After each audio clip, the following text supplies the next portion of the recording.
আসসালামু আলাইকুম। কেমন আছেন সবাই? আচ্ছা, এই যে সামনে রমজান আসছে, আমাদের চারপাশের ঘরগুলোর দিকে একবার তাকিয়ে দেখুন তো। মা চাচিদের কপালে এখন থেকেই দুশ্চিন্তার ভাঁজ। সারাদিন রোজা রেখে ওই আগুনের পাশে দাঁড়িয়ে ইফতার বানানো, আবার সেহরি। উফ, কত কষ্ট। কিন্তু একবার ভেবে দেখেছেন কি, যেই হাতের রান্নায় বাড়ির সবাই পাগল, সেই হাতের জাদু ব্যবহার করেই যদি এই এক মাসে আপনার সারা বছরের ইনকাম হয়ে যায়, তবে কেমন হবে? আজ আমি কোনো কঠিন লেকচার দিতে আসিনি। আজ আমি এসেছি আপনার ঘরের ছেলের মতো বা ছোট ভাইয়ের মতো একটা আড্ডা দিতে। আজ এমন 7টি দেশি আইডিয়া দেব যা আপনার রান্নাঘর থেকেই শুরু হবে। বড় কোনো দোকান লাগবে না, লাখ টাকা পুঁজিও লাগবে না। শুধু লাগবে একটু বুদ্ধি আর আপনার হাতের ওই জাদু। মন দিয়ে শেষ পর্যন্ত শুনুন, হয়তো এই ঈদটা আপনার জীবনের সবচেয়ে খুশির ঈদ হতে যাচ্ছে।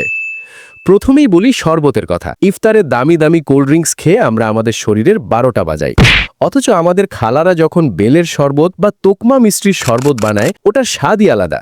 চালাকিটা হলো এখানে, আপনি বাইরে থেকে কোনো কেমিক্যালওয়ালা শরবত কিনবেন না। মাকে বলবেন ওনার স্পেশাল রেসিপিতে বেলের শরবত বা কাঁচা আমের শরবত বানিয়ে দিতে। সুন্দর ছোট ছোট বোতলে ভরে পাড়ার ভাবিদের জানিয়ে দিন। বলবেন, খালা, একদম খাঁটি শরবত, ফ্রিজে রেখে ইফতারে শুধু বের করে খাবেন। বিশ্বাস করুন, মায়েদের ওপর মানুষের যে ভরসা, সেটা কোনো বড় কোম্পানির ওপর নেই। বিশুদ্ধতা বজায় রাখলে মানুষ লাইন ধরে আপনার শরবত কিনবে। দ্বিতীয় আইডিয়াটা হলো ready to cook iftar box. রমজানের সবচেয়ে বড় ঝামেলা কি জানেন? ওই যে ডাল বাটা আর পেঁয়াজ মরিচ কাটা। মা চাচিদের আসর থেকে মাগরিব পর্যন্ত শুধু এই খাটুনিতেই সময় শেষ হয়ে যায়। আপনি এই কষ্টটা সহজ করে দিন। আপনি আগে থেকে ডাল বেটে পেঁয়াজ মরিচ কুচি করে একটা রেডি মিক্স বানিয়ে ফেলুন। আপনার এলাকায় যারা চাকরিজীবী মহিলা আছেন, তাদের কাছে এই বক্স পৌঁছে দিন। তারা দোয়া করবে আপনাকে, কারণ আপনি তাদের প্রতিদিনের 2 ঘন্টা সময় বাঁচিয়ে দিয়েছেন। আপনি এখানে আসলে সময় বিক্রি করছেন, আর সময়ের দাম সোনার চেয়েও বেশি। তৃতীয়ত, ঘরের মশলার ব্যবসা। বাজারে এখন মশলা মানেই তো কাঠের গুঁড়ো আর ধুলোবালি। আমাদের নানি দাদিরা যে মশলা দিয়ে রান্না করতেন, তার ঘ্রাণ চারদিকে ছড়িয়ে যেত। আপনি মা বা খালার সাহায্য নিয়ে ঘরোয়াভাবে হলুদ, মরিচ আর একটু স্পেশাল গরম মশলা গুঁড়ো করে প্যাকেট করুন। সাথে যদি 1 কোটা হাতে বানানো খাঁটি ঘি রাখতে পারেন, তবে কাস্টমার আপনার পিছু ছাড়বে না, কারণ মানুষ এখন স্বাস্থ্যের জন্য একটু বেশি দাম দিতেও রাজি।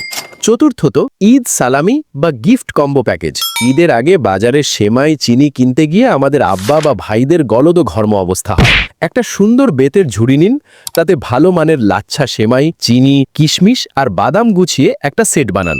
নাম দিন মমতার উপহার। যখন কোনো ছেলে তার মায়ের জন্য বা কোনো জামাই তার শাশুড়ির জন্য এই গিফটটা নেবে, তখন আপনার লভ্যাংশ শুধু টাকা হবে না, হবে মানুষের ভালোবাসা।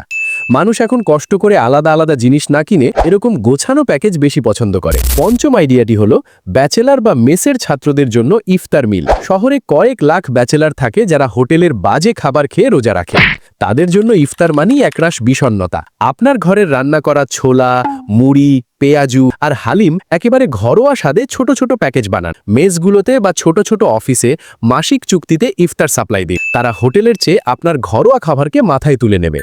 আপনার নিজের রান্নাঘরটাই হবে আপনার আসল ফ্যাক্টরি। ষষ্ঠ আইডিয়াটি হলো বাচ্চাদের জন্য বিশেষ রোজা গিফট সেট। বাড়িতে যখন পিচ্চিরা প্রথম রোজা রাখে, আমরা সবাই খুব খুশি হই। বাচ্চাদের উৎসাহ দিতে ছোট ছোট ইফতার বক্স বানান। তাতে একটা তাসবি, একটা সুন্দর টুপি বা হিজাব আর কিছু চকলেট আর খেজুর রাখুন। বাবা মায়েরা তাদের বাচ্চাদের খুশি করতে এই ছোট ছোট জিনিসগুলো খুব পছন্দ করে কেনে।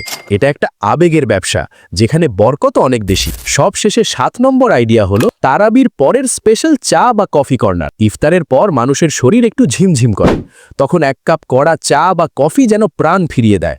পাড়ার মোড়ে বা বাসার নিচে ছোট্ট একটা টেবিল নিয়ে বসুন। সাধারণ চা না, এলাচ, দারুচিনির মশলা চা বা তন্দুরি চা, সাথে 2-3 পদের ঘরোয়া পিঠা রাখতে পারেন। তারাবির পর যখন মানুষ মসজিদ থেকে বের হবে, তখন আপনার দোকানে ভিড় সামলানো কঠিন হয়ে যাবে।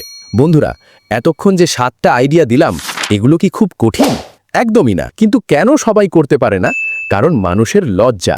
মানুষ ভাবে লোকে কি বলবে। আরে ভাই, পকেটে টাকা না থাকলে এই লোকগুলোই আপনাকে চিনবে না। রমজান মাস ত্যাগের মাস, কিন্তু এটি চেষ্টারও মাস। আল্লাহ তার উপরই সহায় হন যে নিজে চেষ্টা করে। আজ থেকেই যে কোনো একটা আইডিয়া বেছে নিন। লজ্জা পাবেন না। লজ্জা পাওয়া মানেই নিজের স্বপ্নকে কবর দেওয়া। আপনার ঘরের ওই মাটি যদি সারা দিন রোজা রেখে পুরো পরিবারের মুখে হাসি ফোটাতে পারে, তবে আপনি কেন পারবেন না? এই রমজানে সিদ্ধান্ত নিন, আপনি শুধু হাত পেতে ইফতার খাবেন না, বরং নিজের মেধায় নিজের পকেট ভরবেন। যদি আজকের এই কথাগুলো আপনার মনে ধরে থাকে, তবে এখনই কাজ শুরু করে দিন। আপনার মা বা খালার সাথে কথা বলুন, তাদের পরামর্শ নিন। ইনশাআল্লাহ এই ঈদ হবে আপনার বিজয়ের ঈদ। সবাই সুস্থ থাকুন, ইবাদতে থাকুন। দেখা হবে বিজয়ে। খোদা হাফেজ।